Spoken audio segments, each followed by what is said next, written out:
মানুষ তখনই সব কিছু থেকে নিজেকে সরিয়ে নেয় যখন তার খুব কাছের এবং বিশ্বস্ত মানুষগুলো তাকে ঠকায়। মানুষ যার কাছে যত বেশি আশা করে, দিন শেষে তার কাছে তত বেশি অবহেলিত হয়। এই মিথ্যা ভালোবাসার শহরে বিচ্ছেদের গল্প অনেক শুনেছি, শুনি নাই শুধু ফিরে আসার গল্প। আমার জীবনটা শূন্য থেকে শুরু হয়, আবার শূন্যতায় গিয়ে ঠেকে। প্রিয় মানুষগুলো কুয়াশার মতো, দেখা যায় তবে ছোঁয়া যায় না। একজন অপেক্ষায় থাকে আর একজন অন্য কাউকে নিয়ে ব্যস্ত থাকে।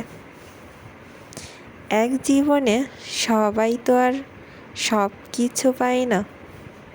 কোনো কিছু পাইনি বলে আফসোস করি না, হয়তো যা চেয়েছিলাম তা ভাগ্যে ছিল না আমার।